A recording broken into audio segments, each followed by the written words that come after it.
Abraham Lincoln once said, "Give me 6 hours to chop down a tree, and I will spend the first 4 hours sharpening the axe." From this piece of wisdom, you might take away this: planning is essential to effective and efficient performance. Just like sharpening the axe, community action agencies must use strategic thinking to plan for the future. And strategic planning must be linked to the agency's community assessment plan, which is always a good practice and a practical approach to ensuring that the agency is in a good position to meet the needs of the community. Public CAA boards can be involved in the elected body's strategic plan or may opt to create a strategic plan that complements the public body and or be used as a living document that is routinely reviewed, discussed, and reported. So why strategic planning? It comes down to this. Strategic planning is a tool to plan for the future, set agency and community goals and objectives, and measure the agency's performance in relationship to the mission. Guidance from IM 136 tells us an efficient organization knows where it is headed, how the board and staff fit into that future, and how it will measure its success in achieving what it has set out to do.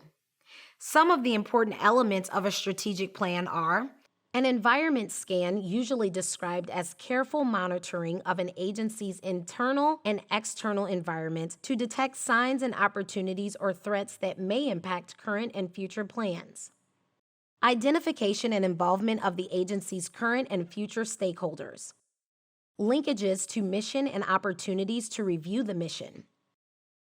Compliance with the Community Action Performance Standards, Community Action Standards of Excellence, and Results-Oriented Management and Accountability Framework, or ROMA.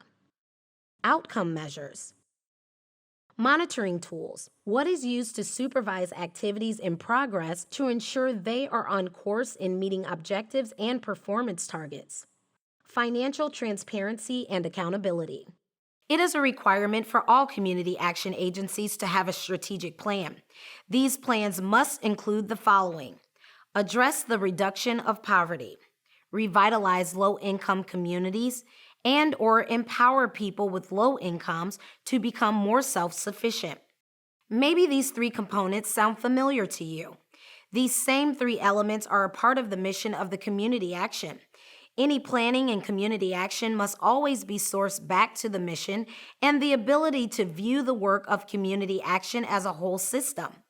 Community action customer data must be included in the strategic planning process. This is accomplished through surveys and focus groups and must include information about customer input, about agency and customer satisfaction. Each year, the board must review the strategic plan, along with the community needs assessment and the community action plan, to ensure that the plan is aligned with the mission of the agency and that family, community, and agency impact is being measured and reported.